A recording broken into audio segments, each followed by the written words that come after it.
Hello, Oklahoma Farm Bureau members. We're so delighted to have you join us today as part of Farm Bureau Leadership Week. The session today is going to be a real treat in that we have two of our state legislative leaders that are continuity, actually, because they've been leaders this last session and are leaders again this year. One is State Senator Greg Treat, who's leading the Senate as Senate Pro Tem, and then Speaker Charles McCall from Atoka, who's leading a session again on the House side. So we're glad to welcome both of you to be our guests today as we discuss this upcoming legislative session. Senator, every year is an interesting year at the legislature, so certainly last year turned out a lot different than what we all expected when we were meeting at this time last year. And so with COVID suddenly invading and changing how the whole process went, and even all your logistics at the legislature, and that had tremendous effects on our economy with all the disruption on the oil and gas industry and agriculture and, well, just everything. So with all that's happened, what are going to be the big issues this year that you have at the state legislature? Yeah, I've yet to see a normal session. Everyone says, are you ready to get back to normal? We haven't ever had a normal session. There's always something that comes up. Last year was extraordinarily different in the COVID. I'm proud of Republicans and Democrats working together, House and Senate working together to come up with a plan that got us through and got through the majority of the high priority bills that we had to get done last year. But we really pared it down. I told my caucus and the Democrat caucus, we're not running your bill unless you can prove to me it's an important policy and it has to be done this year or it's COVID related. So we really pared it down, which, Rod, to be honest with you, I think that's something we should ask ourselves every year. Why does that have to be done and why does that have to be done now? Because you're either messing with someone's liberty, their taxation. We should take it very seriously, and we do, but we should ask those tough questions before we put something on the governor's desk. This year, we're going to try to open up the Capitol more than we were able to toward the end of last session, public access. We're still going to have limited access in committee rooms. We're still going to have remote participation in committee rooms, but we're going to try to open it back up and be as normal as you can be while maintaining people's safety, including the employees of not just the members, but the employees of the Oklahoma Senate and the Oklahoma House. Well, Mr. Speaker, it's moving from all the planning and committee assignments to really happening this week now at the legislature as everybody reconvenes. So give us some preview of what you think the biggest issues are that are going to be facing your state House members this year. Well, I think you'll see us, we've worked in the interim to try to find issues that we have agreement with the Senate, with the governor on, and we've identified some of those. I think you'll see one that you'll see that we lead out with very early next week would be, and this is no surprise, but we are going to extend the virtual meeting waiver until the Open Meetings Act can be fully reviewed and vetted for long-term change. We know COVID is going to continue to play a role in our process, and we're having to modify our processes again this year. But we know we proved last year that we can stay functional and take care of the people's business. In terms of the overall, the big issues that we're working on, education reform this year. We plan to advance an open transfer bill, which will be a big step for the state of Oklahoma. Me as a rural person, growing up and residing in rural Oklahoma, it is a parental choice bill that is fair and equitable for those who live outside the urban and suburban areas of the state. And we've worked with our colleagues to put that together to ensure that we have education. Good education policy should work in all areas of the state of Oklahoma.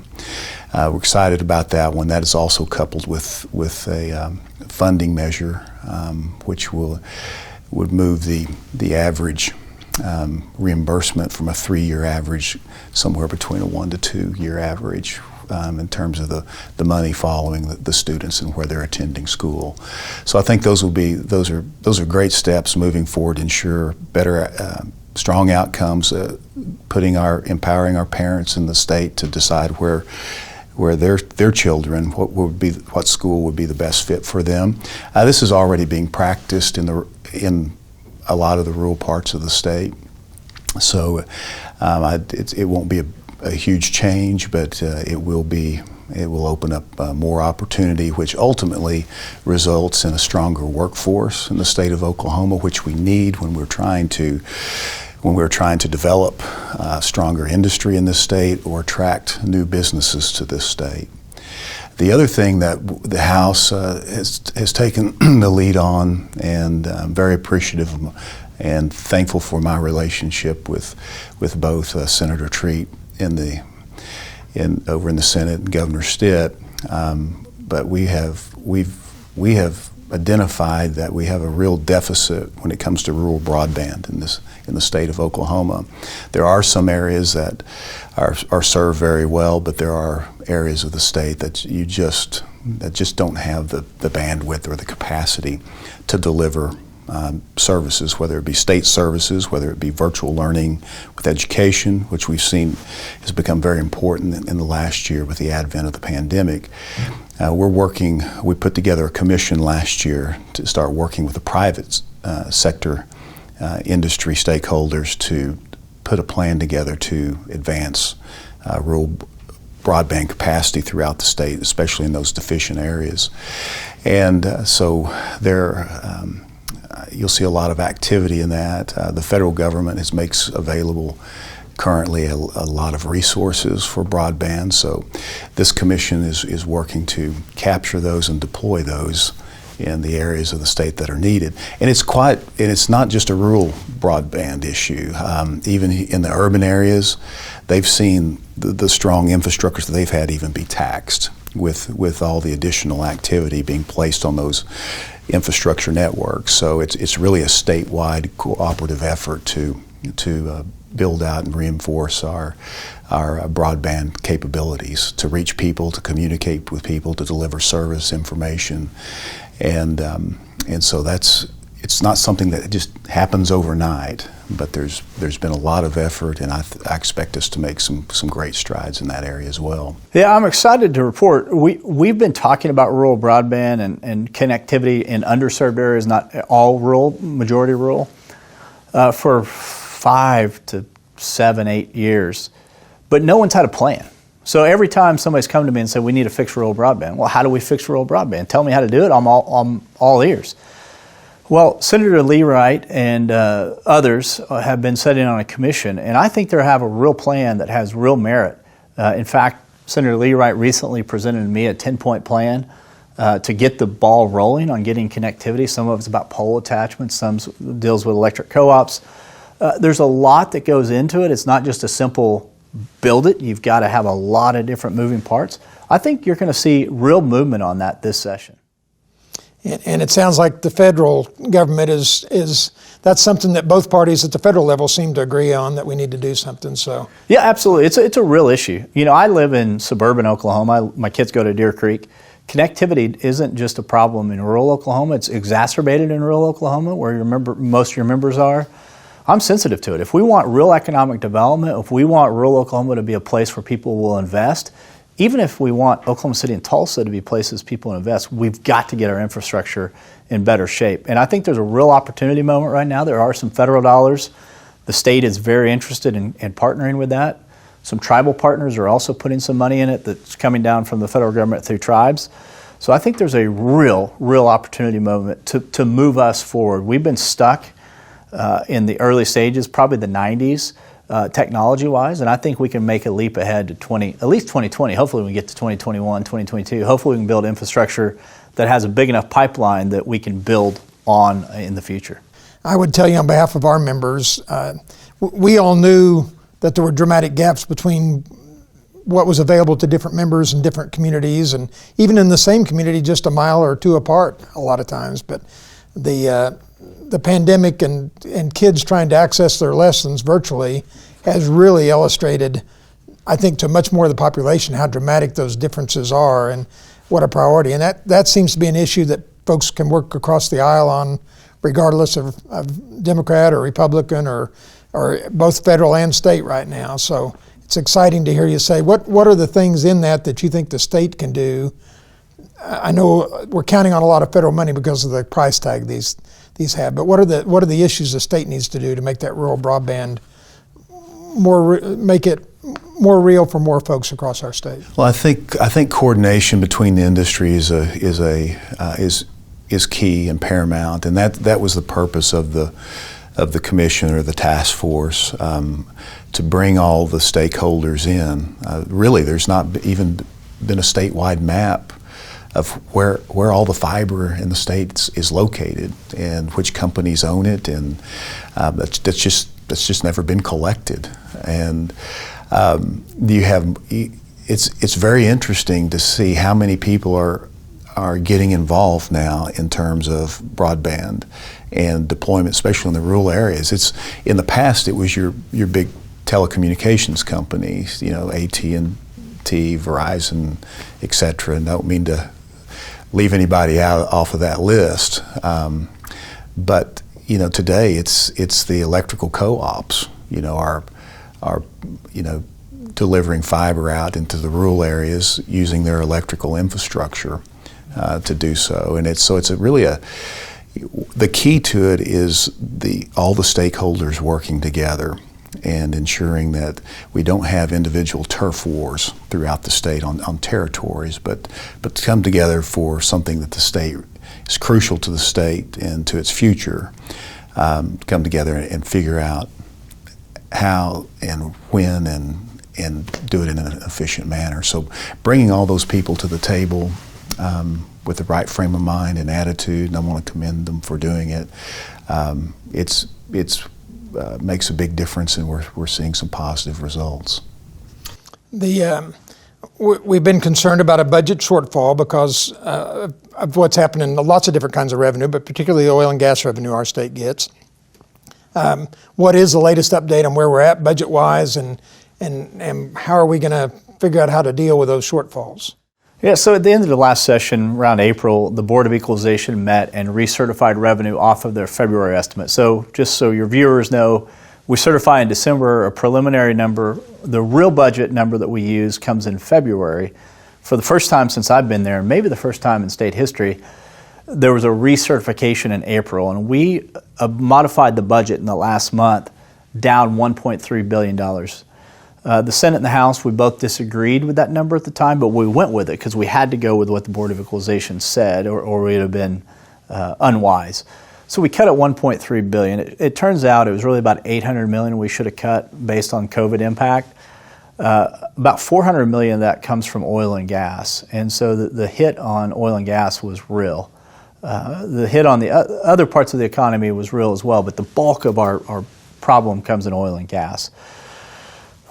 We're in a relatively good position, and I say relatively, you never want to be down, but we're not down near as much as we thought we were going to be down in April. Looks like we're going to have some flat budgets. Hopefully we're going to be there. We had to cut things about 4.25%. We saved Common Ed to about 2%. So hopefully we'll be able to save what we did last year. We're facing some real economic challenges, but Oklahoma's economy opened up before other states, and we are reaping the benefit financially for that as a state and some communities as well.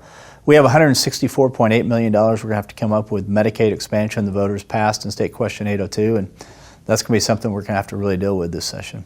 The biggest unknown and uncertainty this session would be the passage of State Question 802 last June in 2020, which mandates the Medicaid expansion for the state of Oklahoma.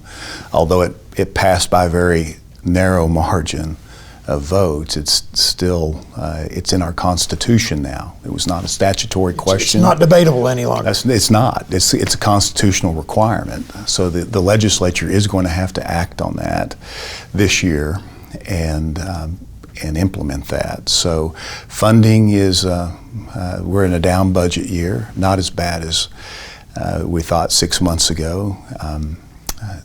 The projections when we left session last year, we'd probably have about a $1.4 billion contraction. And at the first look this past December, it was reevaluated to about a $750 million contraction. But with the price of oil increasing, those commodity prices, if it stays above 50 for the second half of the budget year, then we should feel finish fairly strong and certainly within a manageable situation. But Medicaid Medicaid expansion, it's going to require $150 to $200 million, and we're not exactly. Where do we come up with that? Well, I think there will be some. We're not going to raise tax in the state of Oklahoma. Fortunately, for the legislature, the people passed a question that had no funding mechanism tied to it. So the legislature is tasked with figuring out how to do that. And since the people did not vote a revenue stream in, we will seek to fund it with current monies. There are some adjustments that we could make within the shop fee that the hospitals pay into. 4% is currently authorized in statute, and I think we utilize a little bit over 2% of that. That could be adjusted up to 4%. The federal government will allow you to take it to 6%. That's a different hurdle to get over because we're authorized for 4. Going from 4 to 6 would take a significantly higher level of support in terms of votes in the House and the Senate. But we have some money set back in the stabilization fund. We have a robust. We've invested in our FMAP matching funds for Medicaid over the past few years, and there's some good balances that we could draw on there. But long term, it's going to be a challenge, not just this year, but year after year, because ultimately every state that has moved into Medicaid expansion has very much underestimated the number of people that sign up for the program, and therefore they underestimated the cost. And with a constitutional requirement, we will be obligated to meet that, and that can never be changed unless the voters, the people of the state of Oklahoma, want to change that through a petition, through a vote. The legislature will not be able to adjust those things. And for our folks that maybe haven't paid close attention to that, the real cost of that is over $1 billion, and that's just the 10% that's the 150 or 200 million. That's correct. Right. So I mean because even with the federal government paying 90% of this new program, it's still a big price tag to the state that's going to be every year from here on out. And as you say, we really don't know that number till it happens. So. You're right. We expect it to grow over the next 4 years as we see people actually come into the program. The big concern down the road is it's an unsustainable program federally. And it's a 9-to-1 match right now, but when it moves to 8-to-1 or 7-to-1 or 6-to-1, it will be the people of the state of Oklahoma that will have to come up with the difference. So they've obligated themselves to a very long-term liability. The banker side of you has trouble seeing how all those numbers works, it sounds like. Well, reconciling and balancing, that's one of the roles we've been given. So we will get in there. It will get done, but there will be existing budgets of the state of Oklahoma where money will have to be reallocated to shore up this new program. And that's a new expense that you didn't have last year. So there's a lot of talk that you're going to deal with that with a hospital fee increase. Is that, or are there other options to deal with that? Or there's other options. The SHOP, Supplemental Hospital Offset Payment Plan, does right now it's about 2.3%. It goes 2.3 to 2.8, but it's authorized up to 4%. That could get a big part of the revenue. That's about $134 million of the $164 we'd need. Insure Oklahoma with the expansion will go away, and so there's some money that we can capture there. There's some savings in mental health and other areas, but we don't have it solved yet, but there are some pots we can go after, and we've got to remember this is a recurring expense. We can't just go and find one-time money to fit this Medicaid expansion one time. When the voters passed it, it's in the Constitution, and we have to do it year after year. We are to spend as a state, and with state and federal dollars, about $7 billion on Medicaid. We're going to be spending about $8 billion after this is all said and done. It is a huge investment and one we've got to take seriously.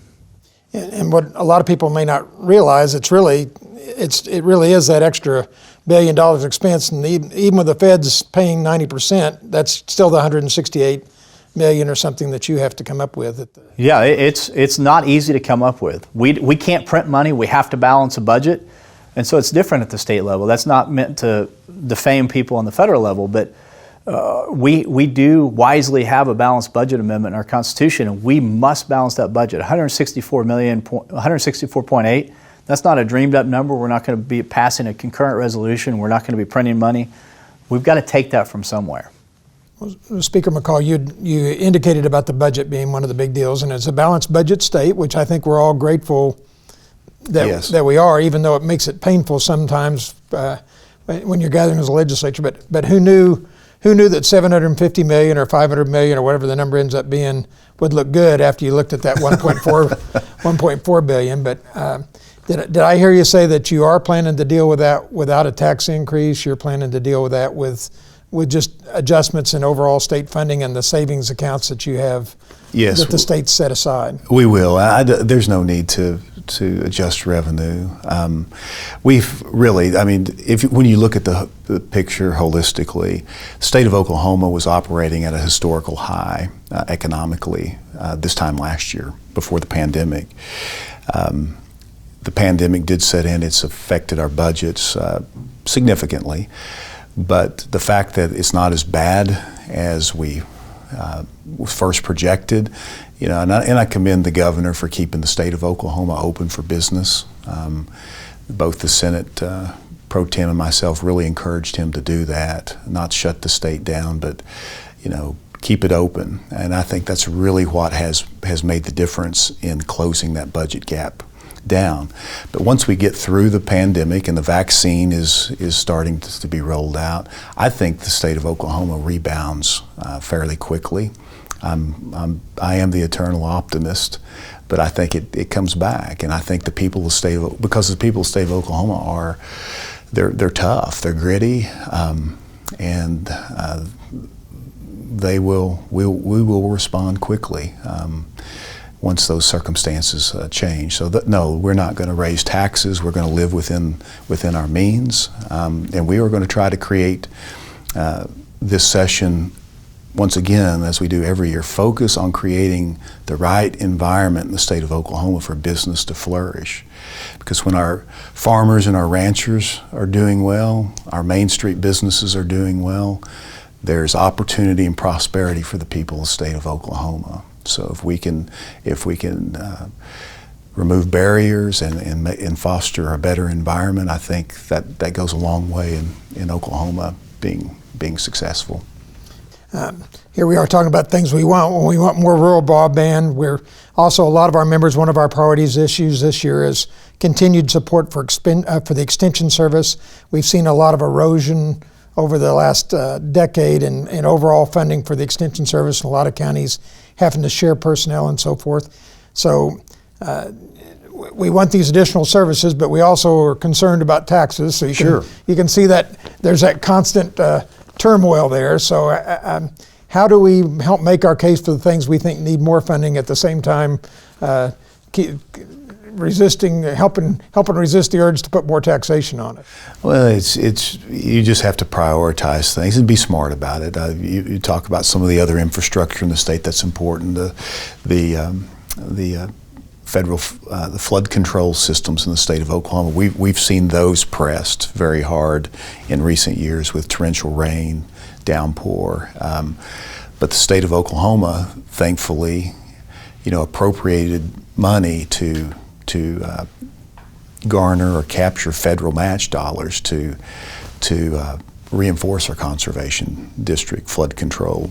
We've always got to be investing, but in Oklahoma you just have to live within your means. The legislature, we are a balanced budget state, and only the legislature is not going to be able to raise revenue unless the people of the state of Oklahoma really want them to. It takes a 75 or a 3/4 vote in the legislature and in the Senate, plus a gubernatorial approval as well to adjust revenue. That State Question 640 was a strong mandate that the people don't want the legislature adjusting revenue unless we're on the verge of a meltdown, perhaps, in this state. So we're big believers in living within our means and trying to be efficient, trying to be smart with the way that we address things. Obviously, the rural parts of the state, being somebody who has lived in rural Oklahoma all their life, and we have separate challenges just based upon population and the level of economic activity that we have in certain parts of the states that make it more challenging, and also Oklahoma is the only state in the union that municipalities operate on sales tax only, and there's always the pressure and the argument on, is the state of Oklahoma structured properly? But at the end of the day, we go back into this session, the Board of Equalization, they're going to certify a number for us to budget in mid-February, and that's the number we'll use, and we'll balance the budget without raising revenue. And Senator Treat. I don't have a whole lot of insight. I'm not going to sit here and lie to you and say I'm an expert on farming or the Extension Service. What I will do is I'll listen to you and your members on how do we do that. As far as balancing the budget and making sure the priorities, there's always that difficult balance. People need services, they don't want to pay anymore. People need services, they're already taxed high enough. And so we'll figure out a way to balance that. If we can show economic return on it, if you can show an ROI on investing in those extension services, you'll have a very open door in my office to be able to figure that out. I grew up in Catoosa, Oklahoma. I represent Oklahoma City. I've got Deer Creek in my district, Edmond, Bethany. I'm not going to be your expert on its extension services, but I sure will listen to any solutions you have, and I know that's a delicate balance. To take the taxation a little bit further, the tax that our members hate the most is ad valorem tax, because we have to have so much land and so much equipment to do most kinds of farming. And so for us, whether you're making a profit that year or losing that year, and a lot of times in farming you'll have a good year, then 2 or 3 bad years. Well, the problem with ad valorem taxes is you got to pay those regardless. So it truly is a real business cost for particularly for farmers and ranches and capital intensive small businesses and so forth. So you know how deeply ingrained our members. We've had a few conversations. Yeah. How deeply they feel about ad valorem taxes, and we continue to get pressure. And I see there's a number of bills already filed this year on ad valorem taxes, whether it's for the emergency relief or the safety districts. Any insight on this continual pressure we have to get for more people wanting to get at the trough of ad valorem taxes, or how do we address that, or how do we make our case? Well, you've been pretty successful over the years of fighting it, and so I don't envision that you're going to have a whole lot of opposition to your point of view at the Capitol. I do think I'm sympathetic to Oklahoma City and Tulsa and other municipalities. Oklahoma's unique amongst the states and just almost solely sales tax reliant. So their ebb and flow is real. Property tax is a very steady source of revenue, so I understand why people look at it. I'm open to conversations, but when you look and you compare us with Texas or any of our other neighboring states, people talk about no income tax or whatever, and when you look at the real tax burden, we're pretty much on par. But in order to get there, you'd have to do something with property taxes, and I don't think Oklahomans are ready to do that, to go to the higher property taxes like you have in Texas. I think you've made a solid case among my caucus, and your members have, but those needs in municipalities are real, and we've got to figure out a way to figure out, can we help them broaden some way? And I know property taxes is off the table for you all, but if we can come up with some solution there, that their income is not so volatile, I want to be helpful.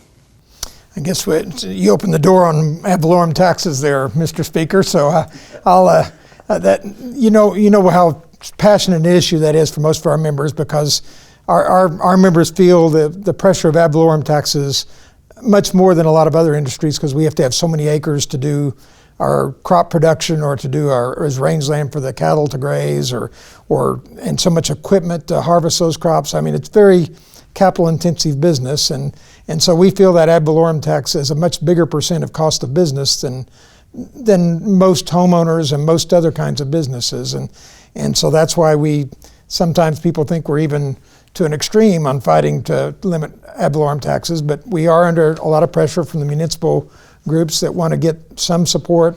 Right now they're pressing for support for security districts, but how do you see that issue, or is there what should we be doing to make our case or with your fellow members? Well, first of all, it's we're blessed in the state of Oklahoma in terms of low ad valorem tax, in terms of comparison with other states, especially the state that we like to be compared with. We compare ourselves mostly to Texas.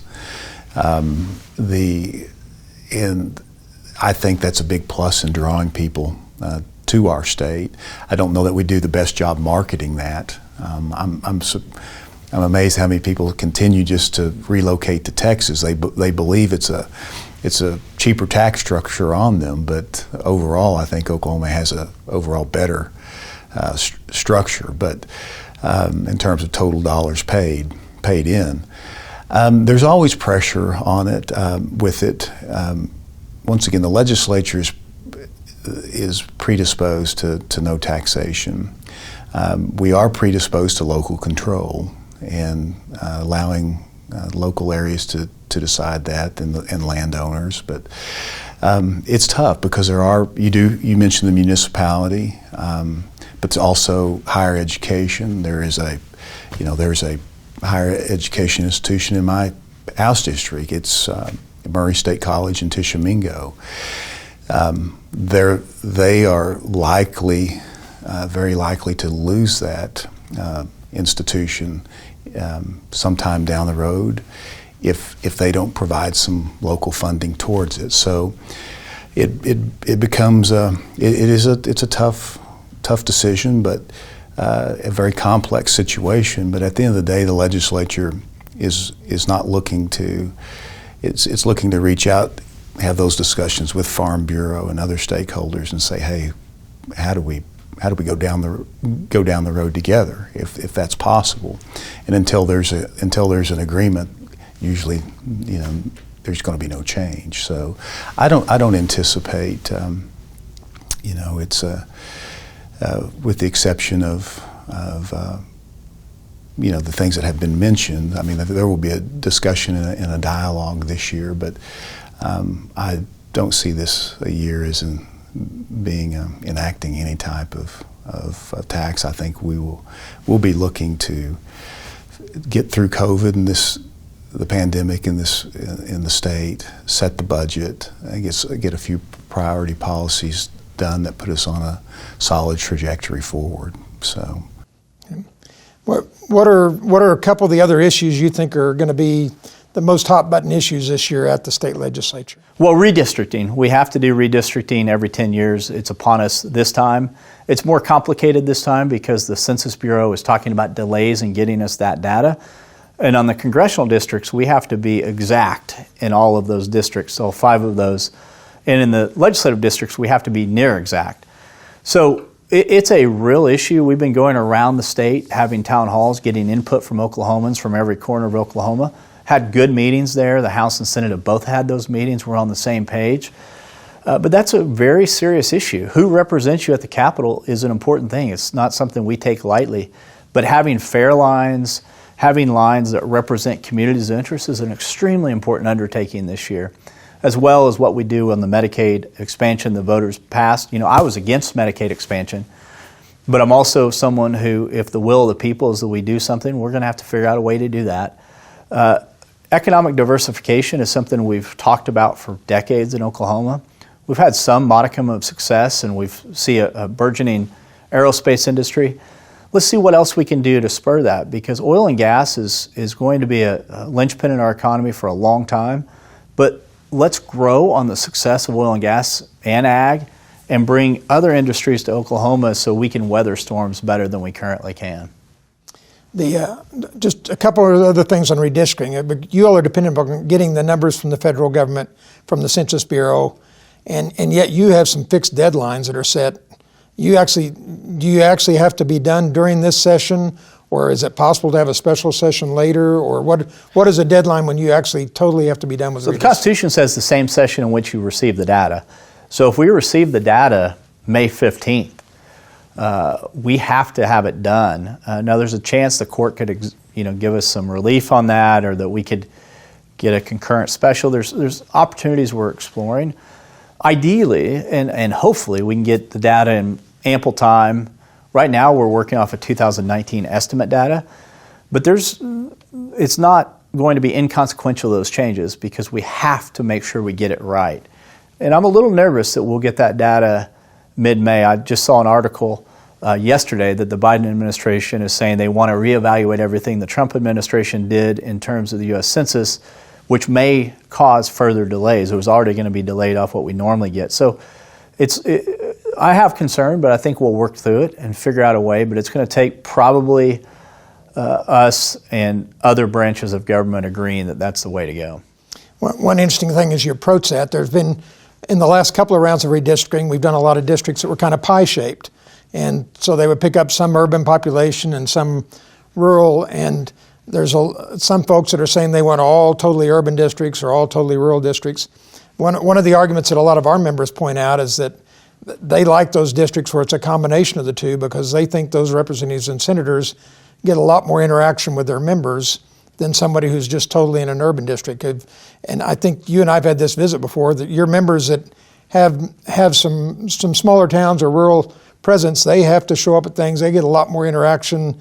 They can't even go to the grocery store or whatever. I mean, so we think there's some merit to those kind of mixed districts as you approach this process. Yeah, there's a balance you have to strike, and you have to make sure that you stay in the confines of the law, make sure that you don't disenfranchise anyone, and we're taking that seriously. But having those, that's a legitimate point of view, and we got to take that into consideration. If you look at the population growth, Oklahoma County has grown so much that eastern Oklahoma probably has, we're going to have to do some shifting around, figure that out. But none of those decisions have been made yet. We're still seeking input from the public, and as soon as we get those numbers, we can start putting real lines on real maps. Well, Mr. Speaker, I guess to wrap things up, these are interesting times. Last year's legislative session certainly didn't go like we thought it would at the start of last legislative session, as COVID kind of overwhelmed our state and our country and the world, for that matter. But as this legislative session approaches, any words of wisdom to our members that want to be involved in issues about how they stay in touch, how they express themselves, how do they participate in the political process? Great question, and we want the people of the state of Oklahoma to be engaged, and we try to create the right environment, have the resources and the tools at their disposal to participate. And so right now, if you need to come to the Capitol for something, the Capitol will be open, but we stream everything that we do, whether it's committee meetings or floor work at the Capitol. You can, if you have an internet connection, you can connect and see what's going on at the Capitol. You can reach out. You can communicate directly to your representative or senator by, calling them at home, calling them at the office, sending them an email or text. But we're going to be responsive to our constituents. We were elected to represent a group of people from different areas of the state, and every House member takes that very seriously.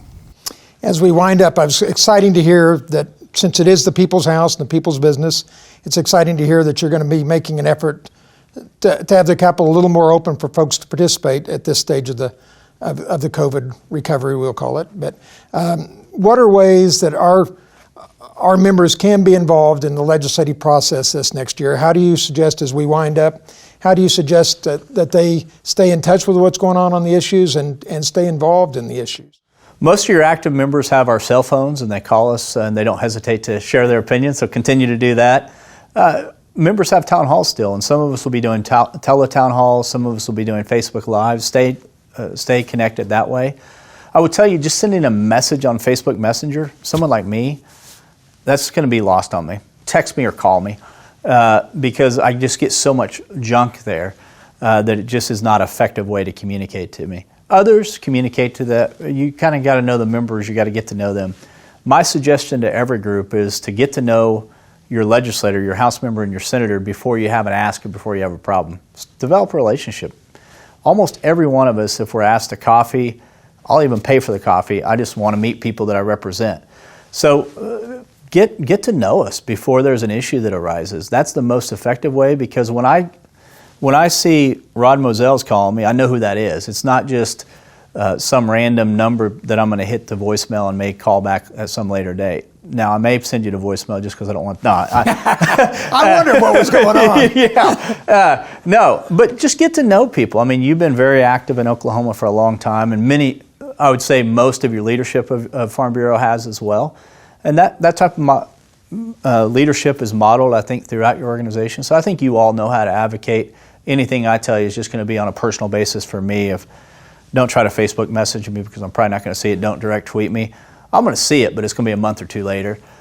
Just call me or call my office and schedule an appointment. I'd love to have coffee with anyone who wants to have coffee with me, either at the Capitol or outside the Capitol. One of the interesting things with redistricting is another issue you're facing this year. It is. That rural members get a lot more interaction with their legislators probably than a lot of the urban legislators can go to the store or go places and not be recognized. But I would guess that there's not many places you go back home that you aren't recognized and somebody's sharing an opinion. Yes, it's rural Oklahoma is one. It's a wonderful place to live. I'm always excited to serve. They're wonderful people, and but it's always fun to, whether you're at the grocery store or the post office or wherever you may be. It's fun to me to be able to talk with them and listen, and glean how I can better serve them in the state of Oklahoma.